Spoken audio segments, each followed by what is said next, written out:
Hello and welcome to this Victory Monday version of Vikings Territory Breakdown with myself, Joe Oberly, Vikings Territory senior writer and Purple PTSD, and that's Mark Craig, NFL writer and NFL Insider Vikings writer from the Star Tribune. Star Tribune got Tom, which I suppose we have to call the Minnesota Star Tribune. Very Now strange. it's got a new name. Yes, it is. We got a mascot too, Joe. Oh God, you needed one. I was wondering how long it would take. I'll never be able to call it that since I delivered this paper at 11 years old for 5 years and actually had a seat in the offices of the Star Tribune for a while. Did some freelance and have written a couple times for the newspaper. So I'm going with Star Tribune, baby. All right. Anyway, that's beside the point. Vikings won. How about that, Mark? How about that? Could you have predicted that? Wait, no, you didn't. Wait, you Joe, picked the Vikings to lose. Joe, the game went exactly like I said it would. The first three plays, and then after the first three plays, they rebounded a bit. This is a good win for this team. You look around the league and see what the other new faces at quarterback or guys coming back from injuries or new coaches or new coordinators, how far behind the defenses they were. I know the Giants aren't world beaters, but it's a good win for the Vikings. A real good win. It is a good win. It's a road win, which are always tough regardless of the opponent, but the opponent was not up to snuff. It looked bad in the opening series, like you said. They had nothing, and Dexter Lawrence was a road wrecker. And I remember texting you, it's going to be a long day for Ed Ingram, and boy, they did something to change things around. But the headline I guess we got to go with here is Sam Darnold, the $10 million man who came in as the starting quarterback, was challenged by JJ McCarthy, who's gone for the year, and so we kind of had to settle with Sam, even though he was supposed to be there all along. But boy, he looked like, I'm not going to say an elite quarterback, but he looked every bit as good as Kirk Cousins played for this team for the past few years. I mean, he had arm strength, he had good decision making, he could move in the pocket. Even ran. He had a designed run. So it was nice to see. It was gave you, the fans, a good feeling. Okay, we can watch this guy. He can play. We'll be on the edge of our seats the whole season, but okay, this is okay. Yeah, I mean, the guy that obviously he played very well. The guy that makes the difference, Aaron Jones. I mean, the instincts of Aaron Jones and the ability to get some yards that way is just monumental. And the offensive line. I know we'll talk a little bit later about the Dexter Lawrence highlights that were terrible, but you don't have a 99-yard drive without your interior three playing really well. But Darnold's the 44-yard pass to Jefferson, he gets time. That was Garrett Bradbury, is standing up Lawrence in that situation and giving him time to step up and throw that ball. But that's Sam Darnold's arm. That's what he can do down the field. So if you give him some protection and you can run the ball, it's suddenly, I think I was joking with a Seaford or something. I said, if I know my Vikings fans now, this is a bad day because now we can't afford Darnold next year. Flores is gonna get a head coaching job somewhere, and they just ruined the draft pick by winning yesterday. So this is you have to go overcome some of these adversities, Joe. It's a terrible win. That's exactly right. Now, I was texting to anybody that would listen that if we can protect this guy, he can deal a little bit. He can play. 19 of 24 for 208 yards, 2 touchdowns, and a pick that wasn't his fault really. It was a tip ball. A nice play by the defender, but 12 consecutive passes to start the game. First time in his career, second most in team history. He tied Fran Tarkenton with that. So is he the greatest quarterback in the history of the Vikings? Can we just put that up? Is he in the running yet? No, No, it's the not. greatest quarterback in the history of the Vikings is on injured reserve right now. Oh yeah, that'll be next year. Yeah, Yeah. yeah. The interceptions not. The one part of the big problem with Sam Darnold is, besides not playing on a good team in the Jets, but is his decision making. The interception, his arm gets hit. Lawrence pushes Bradbury into him so quickly, and he goes from trusting the interior that pocket being there to just all of a sudden Lawrence is there. So his arm gets hit. So yeah, I don't put that on him. There wasn't enough, at least for my opinion, there wasn't enough reaction time for him to pull that back and do something else. I think it happened so quickly. So yeah, this is you know a 113.2 passer rating.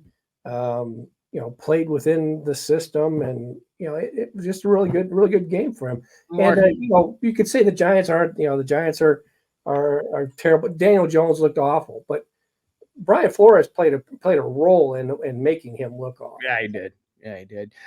I guess before we get off on Darnold, that's my question.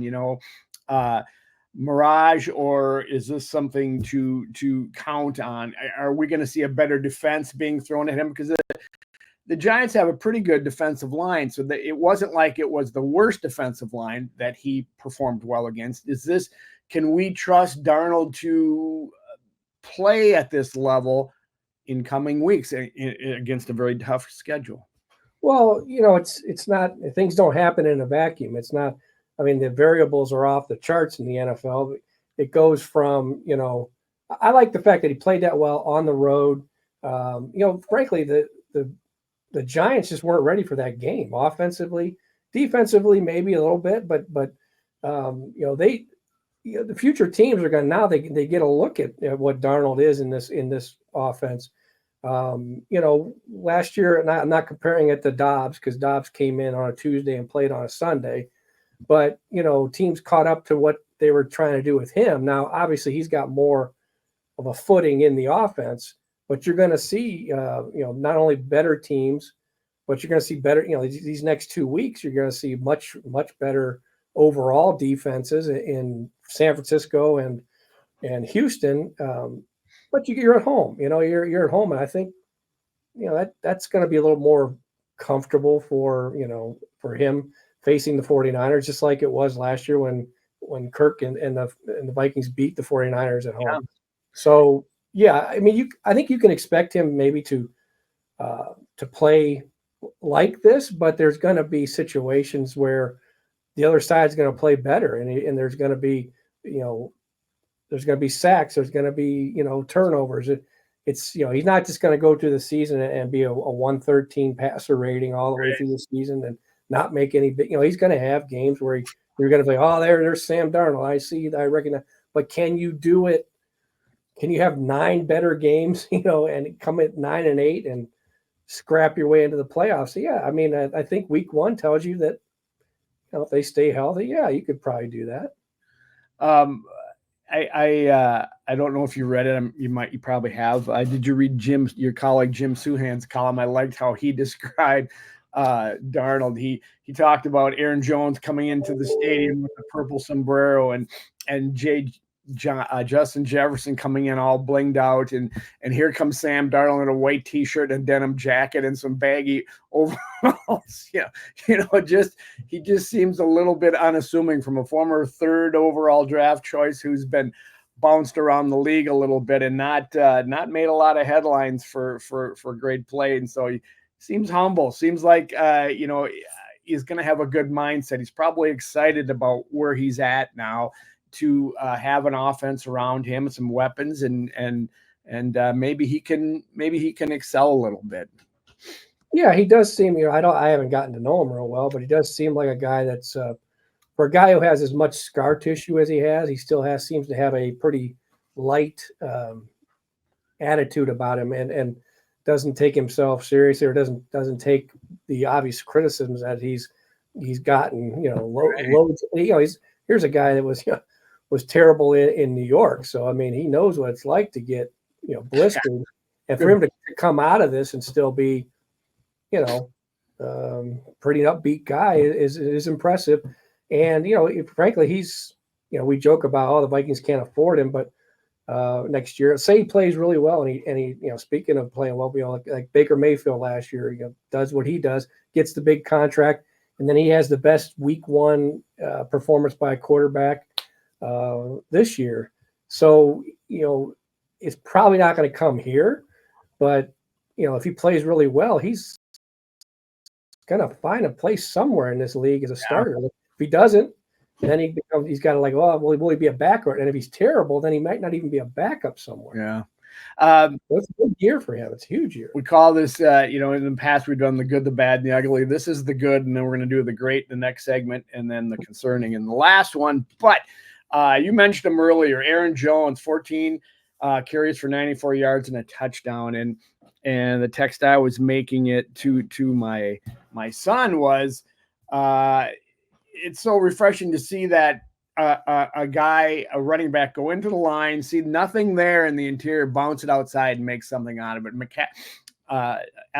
Madison was not able to do that much last year, and we saw it a lot. And I said to my son, I said, Aaron Jones better get used to that, because that might happen a lot going into the center of the line and not find any holes there this year. Well, some of that is designed. It's the zone blocking to the front, and then the running back has the option of where to go on the backside. Like that backside cut.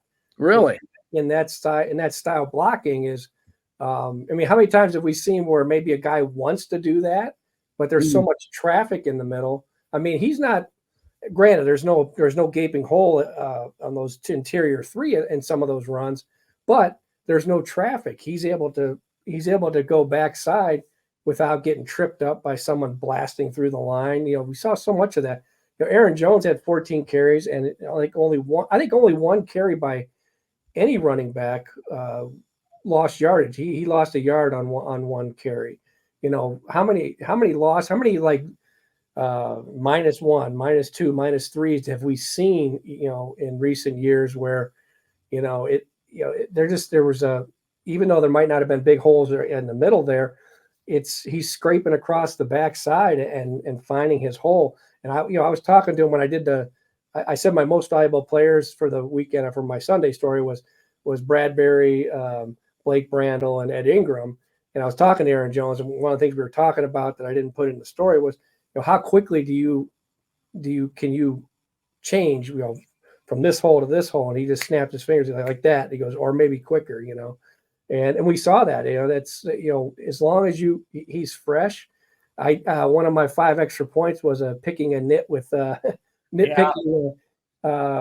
O'Connell was, what in the world is this guy doing, carrying 5 out of 6 snaps with 5 minutes left and less in a game that you're up 28-6. I'm like, come on, I understand. You're not wrong. I found out afterwards they were trying to get him 100 yards, and that's where you can be a player's coach, but I think at that point and he said, well, we had to be careful. We pulled him. They pulled him out and they put Gaskin in. And Gaskin lost 3 yards. That is one case where they lost more. Yeah. But to me, that's like, come on, O'Connell. It's a guy who's been through so many injuries to key players. Those are 5 carries that he did not need to take on in a 16 or 17 game season. That's got to be one of their top priorities here, to keep this dude healthy. It made a difference. You have beat the drum on this podcast and probably in the paper for how many years about the running game, especially last year when it was so dismal for KOC, and he said he was going to focus on it. It sounds like that's changing a little bit. They had Ty Chandler come in, who was nice in relief. Wasn't great, super great, but he was decent. And last year they had to wait until week 8 for their first rushing touchdown of the year. We had it in the first touchdown of the year this year for them. So is this something you're going to see? You think they're going to continue an emphasis with this? So this will help out Sam. They can, because Aaron Jones makes this possible.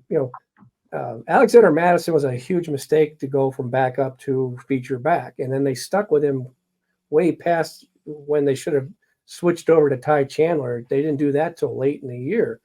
So if Aaron Jones is as fresh as, these legs are fresh, and he's got another year. If he can just stay healthy and all that, they can do this because it's, O'Connell, like I was talking to Bradbury, and he's like, we got to give him a reason to keep going back to it. If you don't get anything, then you can't. And as much as you'd want to, they're not able to. So yeah, I think you can see this. I think the Blake Brandel will probably be a little bit more powerful at left guard. Bradbury, I know there was like Dexter Lawrence highlight films here and there, but I thought Bradbury played pretty well overall. But I thought they do differently, Mark, because Dexter Lawrence dominated, and then all of a sudden, I mean, they would run when he was on the sidelines, but boy, he was kind of a non-factor for most of the rest of the game. Well, yeah, I mean, to me, what's jump started the passing attack was that 44-yard pass to Justin Jefferson, and then they had a couple more completions on that 99-yard drive, and the protection was very good. Overall, I don't know what the PFF ratings are going to be. They're obviously going to get dinged. Bradbury's going to get dinged big time on the interception, and Ingram was horrible on that sack. But that's the only sack of the game. Was that play. So, and Dexter Lawrence, I know Dexter Lawrence was not in regular season shape. Clearly because he was on the sideline a little bit more than he probably would be if this was November. But I think those three overall, they played pretty damn well, I thought, other than the start and then a play here and there. You mentioned the drive. That 99-yard drive. It's first time they've done something like had a 99-yard drive since 2008, which is a long time. It was great. And they had, of course, they had a 44-yard pass to Justin Jefferson, which was a beautiful pass into double coverage. And there's the quote from Jefferson afterwards. He goes, he's trying to build a trust with Darnold like he had with Kirk Cousins to know that even when I'm double covered, I'm still open, he said, and that's not always the case, Justin, but probably is the case a lot of times. But how nice was that to see a drive like that from this squad? Yeah, and the one in 2008 was a one-play drive, if you remember. Was it? It was the Bernard Berrien? It was the Gus Farrat to Berrien 99-yard touchdown drive. I do remember that. Well, that's not a drive. I'm kind of dang, that's what they were saying on the air yesterday. It hasn't been since. And if you look at how that drive started, this drive Sunday started, the way the punters have gotten so precise. Brandon Powell standing on the 5-yard line lets the ball go over his head. I can remember a time in the NFL when they said stand at the 10, and if it goes over your head, just don't field it, let it go. Well, now you got to start thinking, I should catch it maybe at the 5 because there's 15 gunners like standing there getting ready to catch it. Or it took 3 guys for them to hot potato that thing down to the 1 inch play. So it starts off with a kind of a blunder on the Vikings part, like not fielding it, I guess.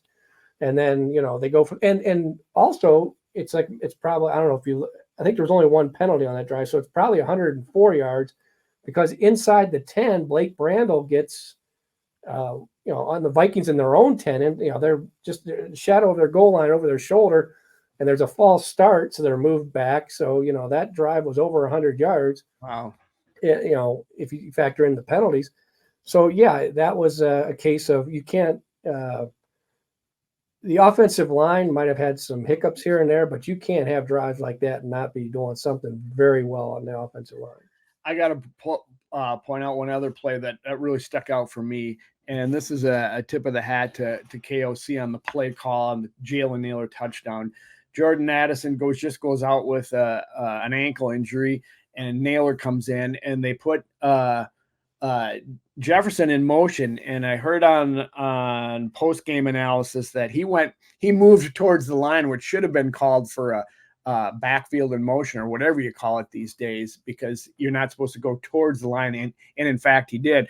But what it did, it drew 2 defenders towards Jefferson and just a step, and that allowed Nailor to get open, and Darnold threaded a nice pass in there. Gosh, that was a great play and a great play call, I thought. Right, and that came after, runs of 19 and back-to-back runs of 19 and 12 yards by Aaron Jones, and then they come around and then they have Jefferson doing that, and they go the other way to their number 3 receiver. Yeah, I one of my extra points was on. It's easy to be balanced whenever it's you're up 22 points and all this stuff, and you run a lot at the end. But throughout that game, O'Connell was balanced. Mm-hmm. I think it ended up being, I think he had 24 and 25. Yeah, right. 24, 25, one way or the other, whichever it was. One of the runs was actually a pass because Darnold scrambled. But yeah, he called a really good game. It's not going to be like that perfect. It's probably as good as you can call a game, on the road and being week 1, and you haven't had these guys all together yet. So yeah, he did a great. He and Flores did. They outcoached the crap out of the Giants. I mean, they clearly. Darnold had a great pass, slant pass into Jefferson for the touchdown. He had a nice seam route pass to, it was a little high, but a great catch by Oliver down near the goal line early on. And he threaded that one in there. And then there's the 44-yarder to Jefferson. So there's a lot to like about what we saw from I want to call him the Red Rifle, but that's not who he is, even though he's got that blazing orange hair out there. Yeah, that's already called for it. Andy Dalton. Andy Dalton's got to be somewhere backing up someone, probably. Yeah, we got to figure out the pass to Oliver. I love the fourth down. O'Connell is aggressive, and I like the fact that there was no hesitation. He was not going to have that team drive 99 yards and kick a field goal there, and it was a good call, very decisive. So there's no hesitation on what to do. It's like, bam, we're going to do this, period, and they did it. Yeah, that's the throw to Oliver was, I think O'Connell might have mentioned it as what impressed you the most. It was the throw to Oliver because that was not a safe throw. That was, that was a bullet that had to be thrown before Oliver even turns around, and it's placed right in that little bubble, the opening in the defense right over the middle. So, yeah, I mean, Darnold did a lot of that. And going back to Jefferson saying, if I'm doubled, I'm open, that's going to be a fine line because, all of the critics, all of us want Darnold to be, not the throw all those interceptions that he's thrown in his career, but he's got to push it a little bit with Justin Jefferson because Justin Jefferson's a different animal. He can do things that a lot of other guys cannot do. So that's going to be a fine line that it's going to be fun to watch as you go on.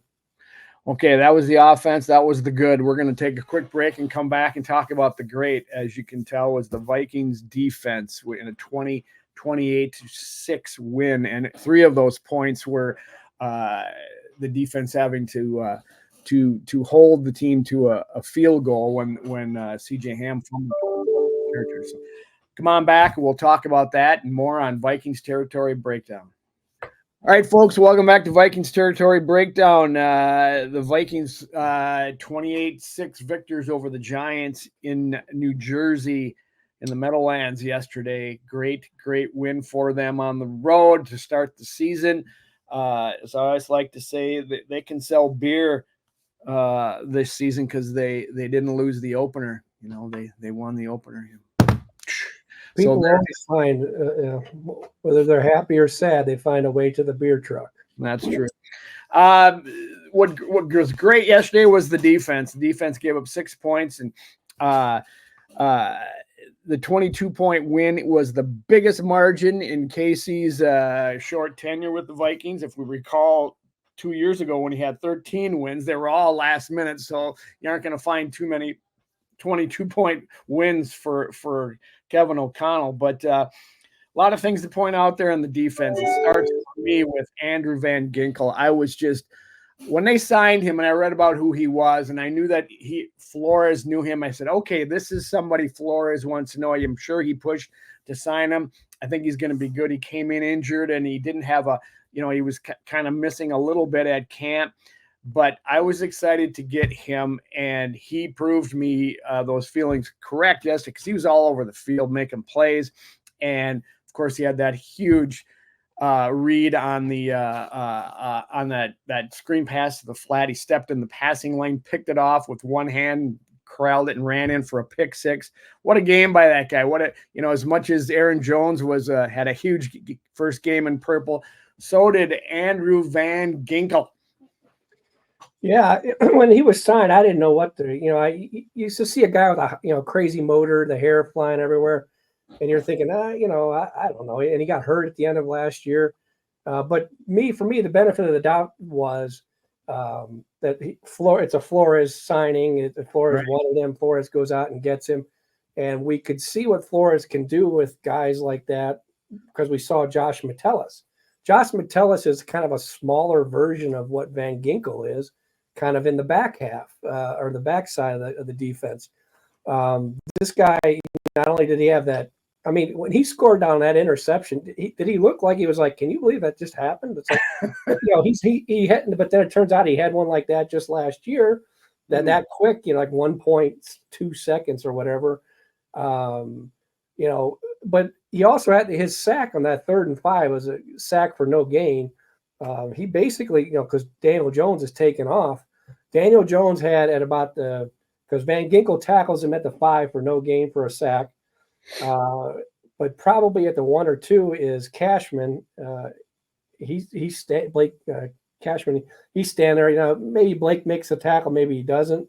But could have been a touchdown saving sack right there. Yeah. So yeah, I really like what this guy did. I thought even though Grenard didn't have a sack, I thought he played fast.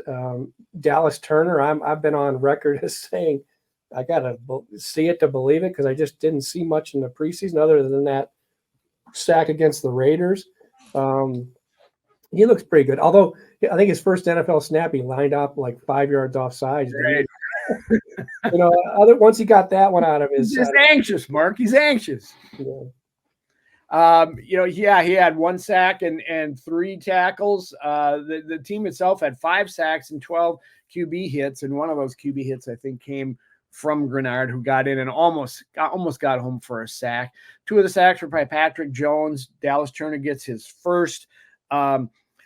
It was fun to watch. I mean, every one of us Vikings fans and observers has that playoff game from 2 years ago on the back of our head as we're, playing these guys out, where we made the team made Daniel Jones a $40 million man or whatever they paid him after that when he resigned. And Flores comes in there and just flusters the heck out of him. He was lost. He was underthrowing passes. He was getting rid of balls because he maybe it was phantom pressure. He's seeing ghosts.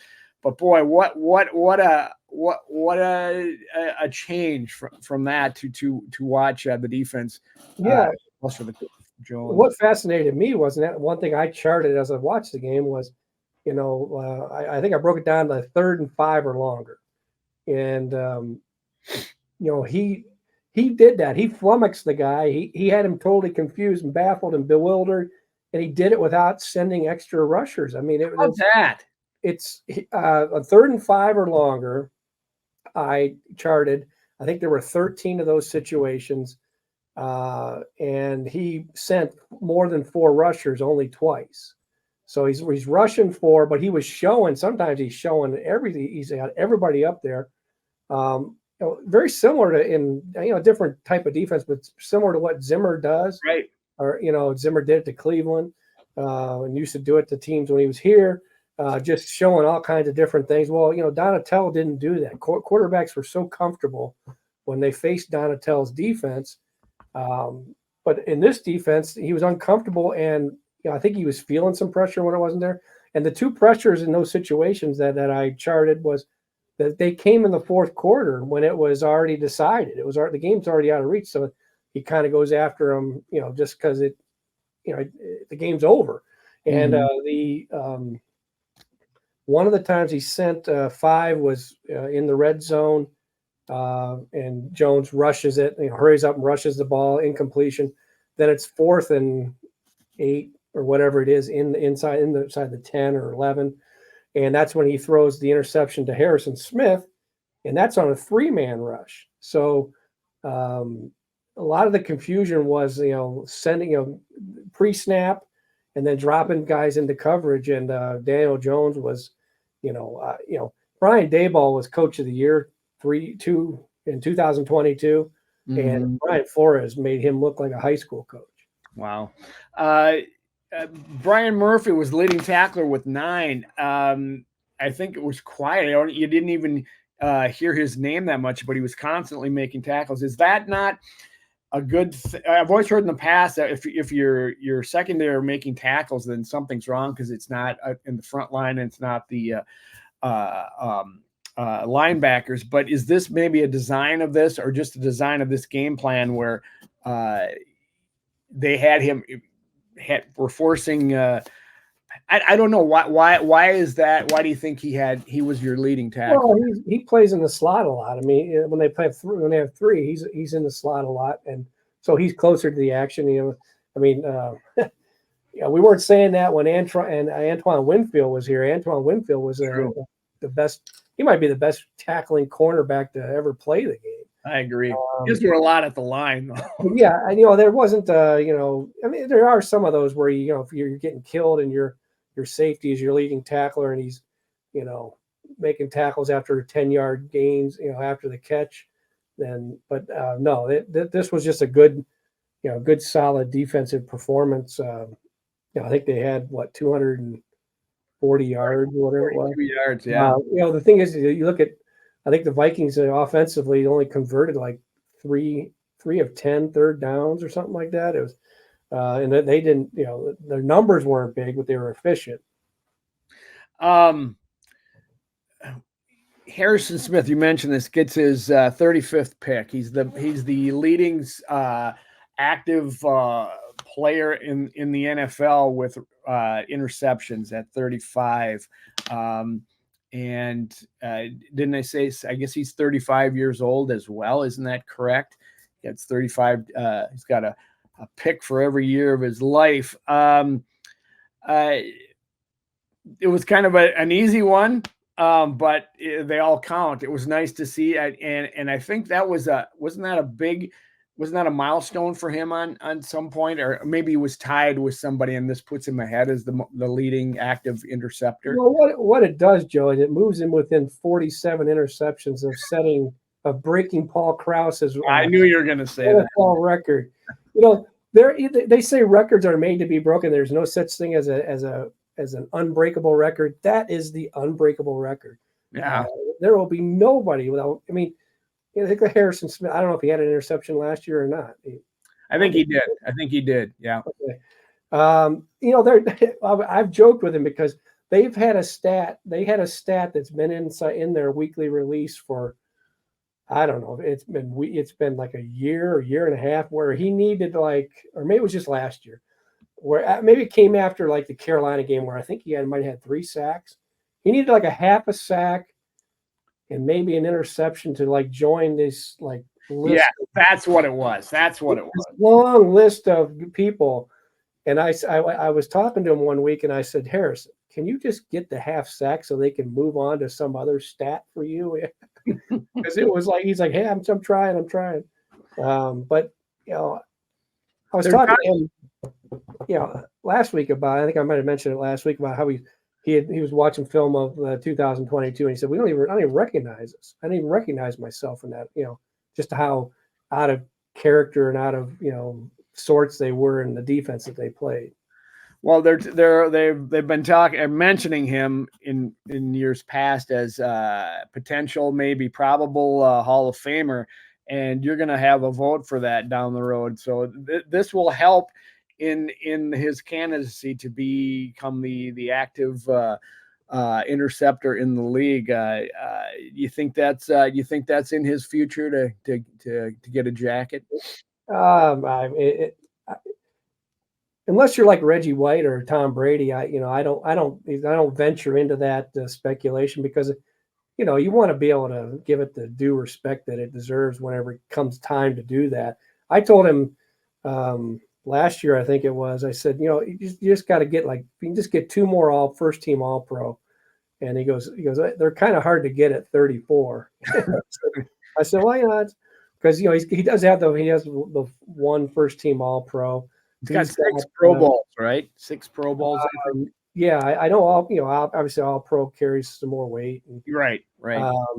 But it's not easy. I mean, Jared Allen's sitting there and waiting, and he had waited longer than he should have already. And we had to wait behind Dwight Freeney, which I don't, and Jared does not agree with, and I don't agree with either. That sometimes it takes a while, and so, but just to be able to be a guy that finishes his career, it'll be all in one spot. To have the career that he has, he'll be in the Ring of Honor for probably as soon as he retires. His spot in history is established, whether he gets in or not. But he will definitely be in the discussion, and it's a heck of an honor to even start getting in that discussion. And another guy that, as Jared Allen's waiting in the wings, is Kevin Williams. Yeah, he's a 5-time first team All Pro, was all decade second team. Is a guy that hasn't got a sniff yet, and that's something that needs to change. Williams and Smith, I guess. I just want to you'd be the one presenting him, right? Who? Harrison Smith for his candidacy. Is not how he's got to play. He's got to finish his career. Then he's got to go 5. He's got to go 5 years. Oh yeah. Wheel me in there. Okay. All right. Well, Sid did it for years, and then you got 10 years, and Sid did it forever. Come on. Yeah. Sid did it. I did it for probably Sid. Clasped onto that thing, and every year he'd say, "I'm going," and every year I would sort of say, "Okay," and I'd sort of prepare for it, and I knew the last minute he wouldn't go, and so finally they decided, Sid, we can't do this. We can't have a last minute backup every year for the rest of your life, which would have been another 15 years at that point. Wow. One thing it's maybe perhaps leaching into the concerning segment here that we're going to do next, but I want to say Shaq Griffin didn't have the best day yesterday, and about the only guy that I didn't see. I felt like a number of times he was chasing, especially earlier in the game. He was like a step behind on some receptions, and was a little disappointing. Maybe it's part because he didn't have a full camp, being injured and such. But did you notice that yesterday as well? Well, he had the penalty on I think it was a 3rd down. Yeah, that was a big play. Where he reaches in, and I mean, he had virtually no training camp. He got hurt on day 2, and we didn't really see him again until he a couple this past week leading up to the game. So yeah, it's going to take I would not write him off or be too concerned about him at this point, because he's going to need. I mean, definitely look at him with a skeptical eye based on his injury history the last couple of years, and the fact that 3 teams didn't want him within the past calendar year, and so he's got a lot to prove that he's has anything left to what he had. Like in Seattle, he was a Pro Bowl outstanding player, but that's been a long time ago, and he's. He needs to be. Let's wait till he gets his wind and his legs back under him before we judge him. And he is playing a new defense too, and it's not the easiest one to pick up right away. What about Stephon Gilmore? Was he tasked with shadowing Malik Neighbors yesterday for quite a bit? I wasn't. I was charting other things. I haven't had a chance to look back and see him specifically, but another guy that let's see. Overall, the defense played extremely well. I mean, I don't think anybody on that defense played poorly. I don't. There's nothing that really jumps out like, wow, this guy really. I thought Harrison Phillips, was and Harrison Phillips is a quality player, and I thought that he played very, very well. I thought Patrick Jones with those 2 sacks, he looked good yesterday. He looked fast. Yeah, he's the only guy left of Zim's quote about that second round that maybe this guy, he's motivated. He's the only guy left that can prove Zim wrong on that one, I think. Yeah, he's a steady player that he was behind Wonham and Daniil, Now he's behind. He's still kind of that rotational guy, but that's pretty good. If you're going to be cycling guys in and having extra rushers, on passing situations, he's not a bad guy to have in there as your third edge rusher. Overall, a great performance by the defense. They're going to need that and more next week. So let's take a quick break, and we'll come back for a last segment of Vikings territory breakdown. Come on back. Okay, folks, welcome back to Vikings Territory Breakdown with Mark Craig. This is my concerning segment. I talked about Shaq Griffith a little bit. He'll come around, says Mark Craig. I was going to talk about the interior of the offensive line, but they did come around as the game came on. So I'm gonna talk about the kicking game. 4 extra points by Will Reichard, but the thing that concerned me was the snooze fest of the kickoffs. And is this the there were, I think this is one of your extra points as well. There was only one return of all the kickoffs in that game, and the Vikings basically booted them out of the end zone. Is this the coaches still feeling this out and just a little afraid to try something? I think there was like 36%. I saw a stat that were returned, and one of them went for a touchdown. What are your thoughts on this? And we should ask Kevin Seifer what he thinks about it. Yeah, I'm sure Kevin will do a great job. I'm sure he will breaking it down. I don't quite get it because putting it at the 30, you risk between the 30 and the 40. I guess if you don't land it in the landing zone, it could be at the 40, but that's a big landing zone. It seems like right. You'd want to. Totally agree. I just don't know mailing it in to put it at the 30. And Matt Daniels will be talking about it tomorrow. So I'll probably change it to the 35 next year just to get him to do it. Yeah, I thought it would be, I thought there would be a little more excitement there. But also they had on a punt return, Jay Ward had a penalty, a holding penalty. And then I said my sloppiest rule breaker of the week was oh my goodness was Ivan Pace Jr. who held a guy on a punt coverage. He held a guy. I mean, the fact that he's in there, he's a starter. He's still a special teams player. That's impressive. But he holds a guy, and then they flag him for that, and then he smacks a guy across the face, I think it was. And his special teams coach isn't yelling at him on the side. It's Brian Flores saying, "Come on, you're killing us." That's 15. I think it might have been a difference between being like at the 13-yard line and the 28-yard line. Right. So Ivan Pace does have a little bit of saltiness to him. Obviously you can't be come from where he came from, be his size, and all of a sudden be a starter in the NFL and not have that. But he's not afraid to mix it up or say things or so. I wondered if it was him feeling a little bit of his own oats and reading some of his headlines. And he did make that move last year from undrafted to starter to wearing the green thing. And there was a quote this week. I saw a little video of him saying, that they had some surprise. They were going to really take it to the Giants. Not cocky, but a little bit. So maybe this was, I'm just speculating just for discussion's sake. I saw the same thing. It was about the matchup, and he said there won't be a matchup or something like that. Yes, that was it. And having done, I've done 2, pretty big stories on him. One was just kind of like saying, "Hey, look at this guy. This guy's going to be At the time, it was this guy's going to make the team, but then it's like, no, this guy's going to start. He's. I want to call it bulletin board, but he's a breath of fresh air, and just saying there's a confidence to him that's I think is refreshing whenever you're hearing guys just constantly, tone things down, and I like it. Well, there was 15 penalties in the game. I was going to bring those up to talk about them, but boy, they were all over. I mean, those first 2 games that we had, one in Brazil and one the second game before Sunday, and then the Lions game on Sunday night, and there was penalties everywhere. I think it's always this new adjustment that for new rules or whatever, or an emphasis, but there was a lot of penalties called throughout the NHL's and NFL. So I'm not going to talk about that, but I'm sure they'll clean up.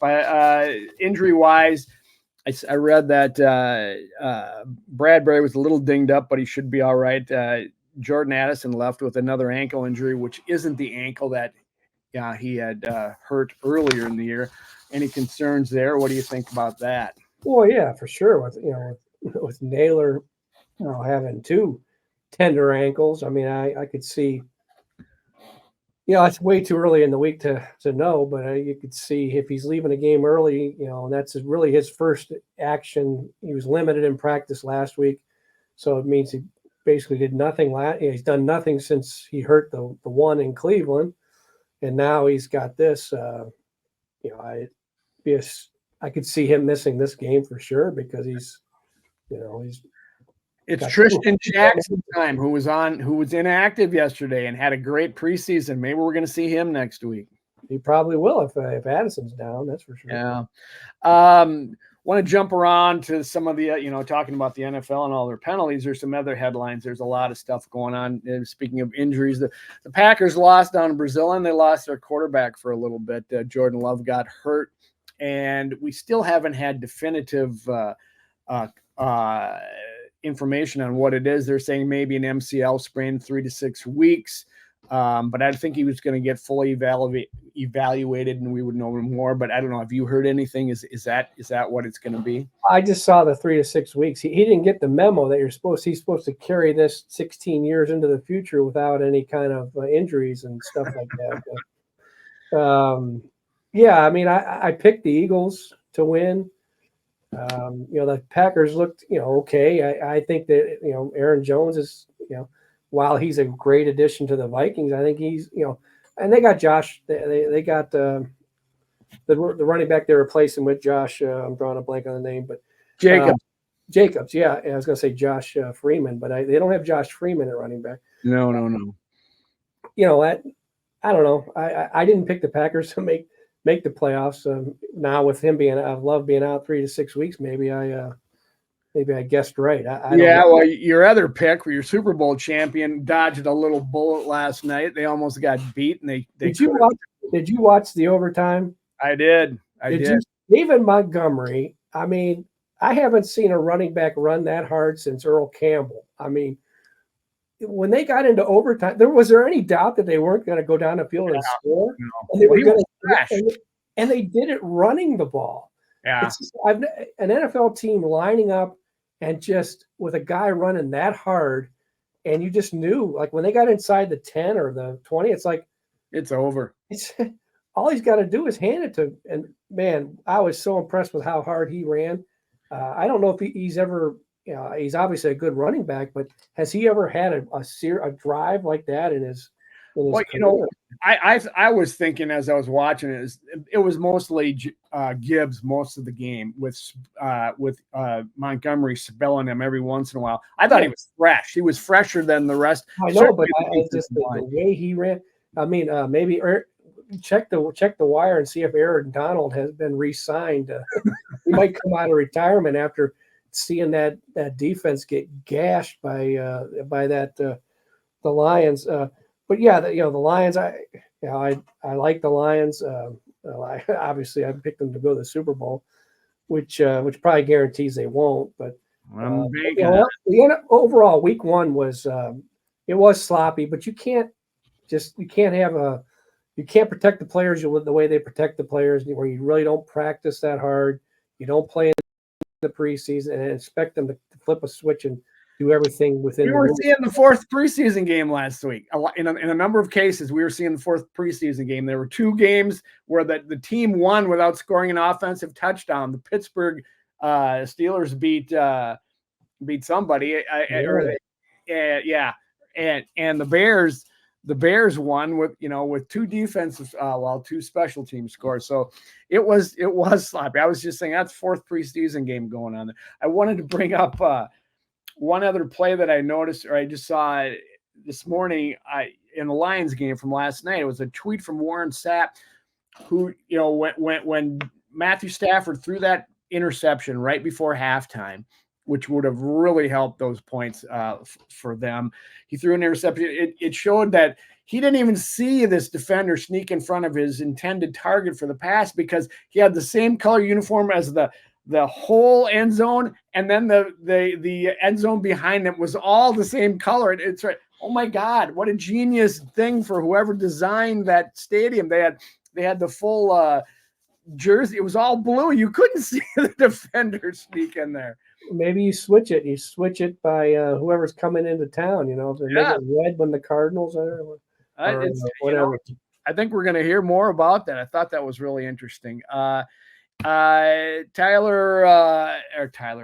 Hill was cuffed and put on the pavement for speeding a block away from the stadium before the game, and then he goes out and has 130 yards and a TD. What did you think of that whole scenario? Yeah, I think that a lot of us are making comments one way or the other that we just don't know what happened. To me, that's it's probably was extreme. That they shouldn't have. We've all been in situations, and I mean, probably not like he has. Oh, I've got so many speeding ticket marks. I've never been thrown to the pavement or cuffed, but yeah. Well, Scotty Scheffler was almost thrown to the pavement. So, but I'm saying is that we've all been in situations where you give someone typically it'll be like security guard. You give them a badge, and all of a sudden they rule the world. But we don't know what we don't know what he. First of all, I don't know what it was reckless driving. I think it was, and so reckless driving. We don't know what he did. I don't know what he said. I don't know. I do know that I don't know. So what I'm saying is I don't know. What I will tell you is I have my 10 survivor picks, and I almost pulled Miami. And then I thought, I'm not going to pull them because they're probably going to play. Now they started off slow, but they came back and they won. And Terry Hill. We're going to hear much more about that as it goes along. He made the comment after that. He says it was really nice. It made him feel good to see. He's only a block from the stadium, and he saw all his teammates pulling over to support him, and even I think they might even arrested or detained or somebody for a short time. Calais Campbell, they cuffed him. Yeah. So he goes that made him feel good, but for whatever, he's not he's got a little bit of a checkered past, so you have to take it all with a grain of salt. But I thought it was a little excessive for my money. The Pats beat the Bengals at home. Jamar Chase plays, but T. Higgins does not. That is Joe Burrow is back from injury from last year where he hurt his hand. That's got to be a little concerning for the Bengals, doesn't it? Yeah, a little bit. One of my survivor pools, there are like 5,000 people in the survivor pool. 1,600 got knocked out on the Bengals. That of all the games, that was like the one. Like I think it was the biggest point spread. It was, in other words, it's Bill Belichick's first game where he's not on the sideline. It's Joe Burrow coming back. So naturally, in NFL language, you knew the Patriots are going to win. So I don't know why we all got surprised. But that was the game where you thought, okay, this no matter what the Bengals have going on with Burrow coming back and Jamar Chase more worried about his contract than he is football. Things like that, but that all caught up to the Bengals. It was like, Joe Burrow is, still getting his feet under him, and Jamar Chase is still, contract. Yeah. So, and then, Mayo is obviously he was an outstanding defensive player. He's going to be an outstanding defensive coach. And also, the Patriots know that they were considered just, fodder for week one, and they flipped the switch. And that, overall the NFL is a really fun, I look forward to watching more and more of the games as the week goes on, because I like to go back and watch as many as I can on that condensed viewing that only takes 45 minutes or something like to watch it. And but it's a fun week, a lot of unpredictable stuff, a lot of new faces. Kirk, I look forward to seeing what happened there. Oh my God, I wanted to talk about the Bears first, but I definitely wanted to hit on Kirk. I mean, he had a bad game, 2 bad interceptions. That's who Pittsburgh beat, right? With Justin Fields. Yeah, Pittsburgh kicked Pittsburgh and Justin Fields. They kicked 6 field goals and they beat them. 18-10. So Kirk had like a 51 passer rating, 16 of 26, 155.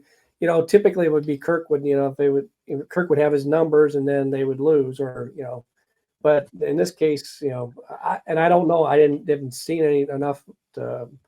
Me neither, but I did get some delicious sound this morning. At least a quote I saw is from Kirk saying, well, we just got to move on. You got to do that with a win or a loss. For the win, you got to move on, but you got to move on from a loss. Oh, you don't want to talk about that, Kirk? You just got this huge, huge contract. You spurned the Vikings in this whole offseason that you might have messed up when everybody's talking about the Falcons winning the South. And meanwhile, the Saints put up 47 points.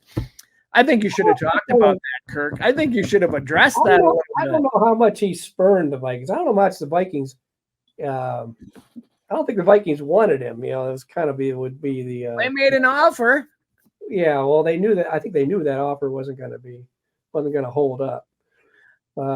Whatever, but it's it'll be a couple more of these, and then suddenly that eighth overall pick, you're like, maybe we can take a peek at him. And so, it's they need to right the ship. And Pittsburgh's, I stayed away from that game because, Atlanta should have probably won the game, but Pittsburgh that team always has a pulse. I mean, they always find, and Russell Wilson was going down. You're thinking, oh, Justin Fields coming in.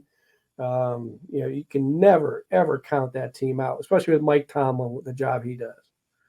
It wasn't that last year's Chicago quarterback and this year's Chicago quarterback, and not a touchdown pass between the two of them, with Caleb Williams scoring. They had two defense or special team scores in order to win their game, come back and win against the Titans, wasn't it? Was the Titans? Yeah. No. Yeah. 148 yards of offense. Oh my. Inauspicious. I think it was a defensive touchdown and a special teams, I believe. Right.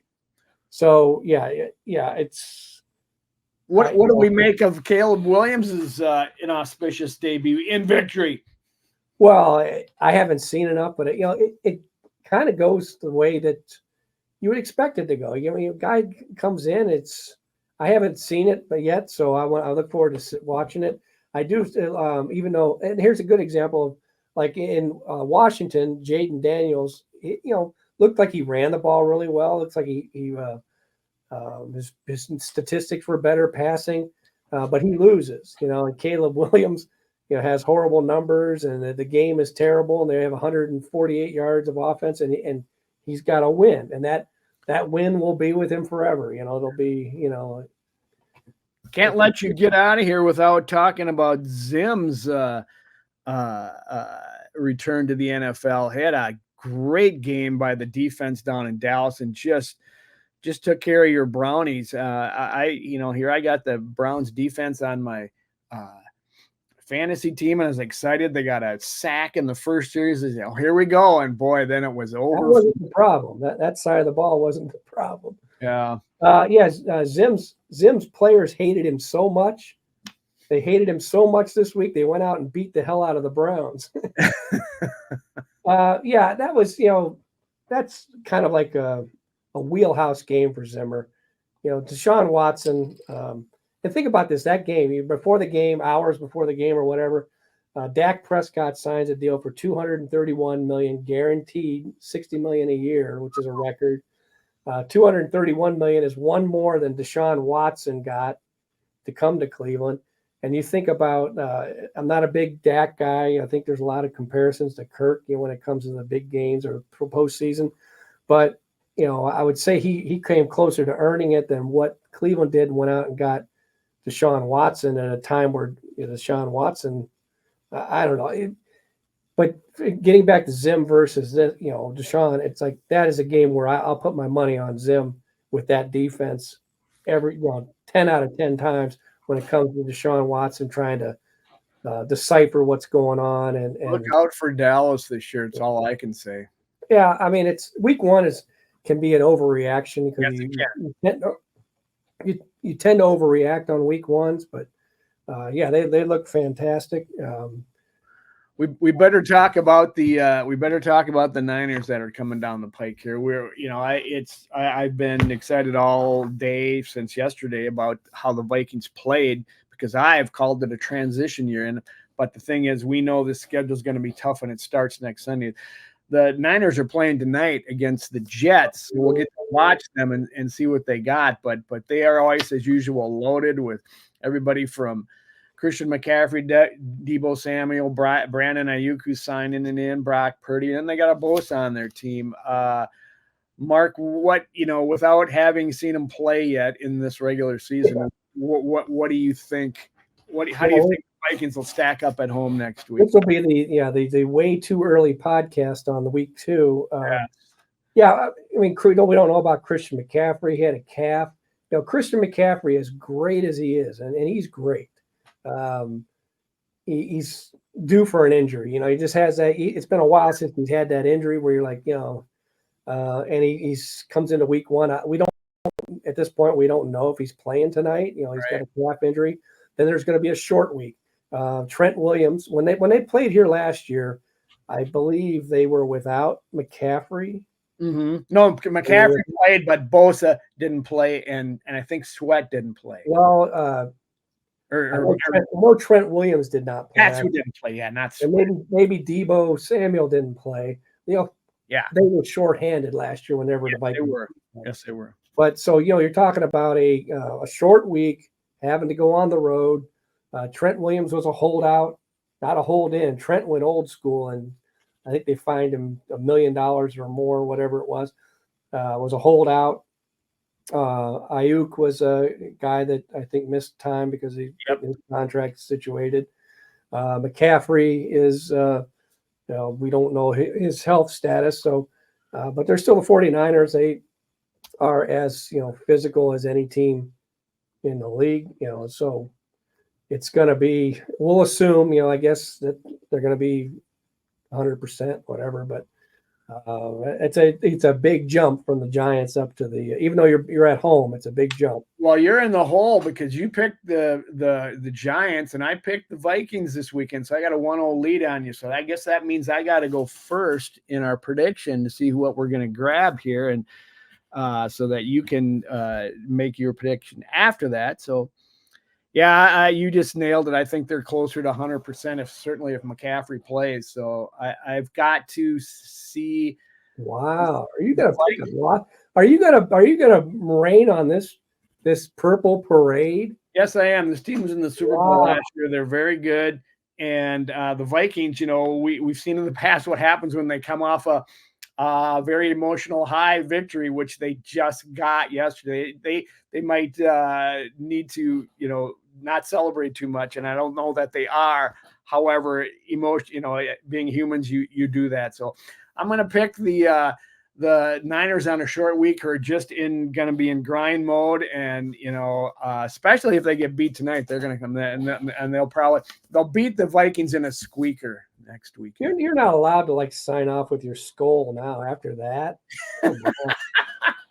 You're a fake skull. You give me grief when I pick them, and now you give me grief when I don't pick them.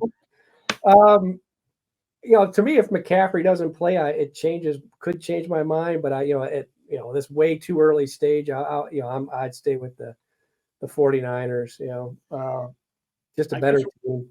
We'll reserve the right to change that pick if things change during the week. Yeah, I think one time you tried to change your pick without even talking to me. Oh, I changed my pick. It's like I wasn't serious. At least when I change a pick, there's printed evidence of changing my. Well, pick. You're the one who did. You're the one that you said one thing for your broadcast, then you change it in the paper. So I don't have that opportunity. Well, right now, I'll go with the 49ers. I guess I'm wearing the 49ers colors, so it'd be like me putting the. You should. Well, that means I'll have the lead after next week too, so that's good. That works for me. That's a long season, Joe. Long season. It is indeed. Well, that should do it for this week. Thanks, Mark. Thanks for all your insight. Thanks, Mike Walden, for producing backstage. Thanks, Joe Johnson. Joe, what'd you think of that victory yesterday? That's pretty sweet. And thanks to all you folks for tuning in. We sure appreciate it each week. We'll be back next week to talk about the Niners-Vikings game. I hope I'm wrong in my prediction. And if I am, I'm going to be wrong on my prediction for the season. I'll tell you that right now. But until next week, when we get back together, let's go Vikes. Thanks. And Skol, baby. Skol.